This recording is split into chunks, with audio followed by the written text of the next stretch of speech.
Sole caldo, una sorpresa primaverile che spiazza ma seduce e le spiagge del Veneto si riempiono di turisti e pendolari. Un regalo azzeccato del meteo in corrispondenza dei lunghi ponti festivi. Il turismo in Veneto ha segnato valori record nel 2017 e il 2018 registra già performance superiori all'anno precedente. Assessore, un'altra stagione da record. Questo anticipo d'estate poi facilita tutti in spiaggia anche se manca la sabbia. Diciamo che più che manca la sabbia stiamo attendendo prima di fare tutti i ripascimenti necessari, perché abbiamo una paura che si verifichi ciò che si è verificato l'anno scorso con delle maree improvvise che hanno portato via tutta la sabbia che si era appunto riportata, e siccome il costo è anche eccessivo non possiamo permetterci di fare un doppio ripascimento. I lavori comunque sono cominciati in molte zone della costa, quindi chiediamo che si pazienti un attimo e tra un po' le spiagge saranno pronte e tutti in spiaggia. Quanto costa un ripascimento di una porzione poi di litorale? Guardi, l'investimento va dai 2 ai 3 milioni come minimo, poi fortunatamente ci sono interventi che sono cofinanziati dalla Regione Veneto ma anche poi dai consorzi, e quindi insieme si riesce a fare interventi in tutta la costa. Poi ci sono delle zone che necessitano maggiormente, perché magari per motivi così naturali sono più soggetti alle mareggiate, e altre che invece sono più protette e quindi l'intervento è minore. Il meteo è sorprendente, siamo a ridosso di due ponti significativi, è previsto un afflusso record?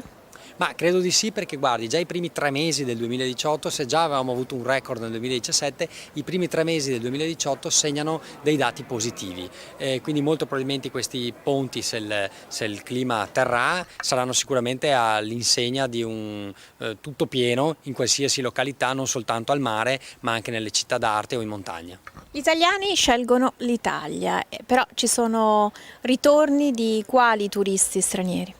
Ma guardi, noi abbiamo sempre i turisti di lingua tedesca che sono in cima alla classifica, quindi tedeschi, austriaci, svizzeri, e quindi questo è il nostro mercato principale. Poi però vediamo una crescita importante anche di turisti americani, inglesi, a seconda poi che si discuta di città d'arte piuttosto che di montagna, di lago o di mare.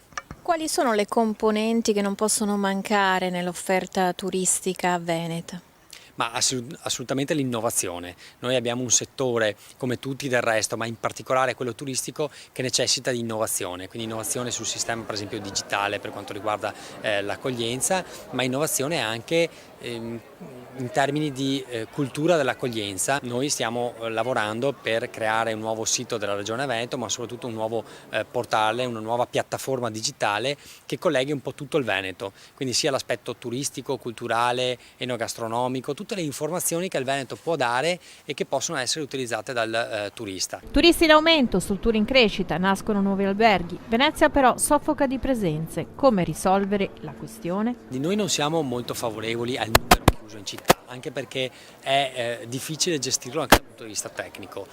Pensiamo anche alle persone che ci arrivano, insomma non è che possiamo vietare alla gente di venire in treno fino a Venezia oppure con altri mezzi. Pensiamo più che altro che sia importante gestire questi flussi con incentivi, quindi per esempio pensando ai turisti stessi che possono visitare le cattedrali o i musei soltanto se hanno una prenotazione, per esempio, altrimenti non possono entrarci, e questo ci porterà a gestire questi flussi tramite i tour operator, e poi anche cercando di spostare questi flussi in quelle zone della città che sono meno conosciute.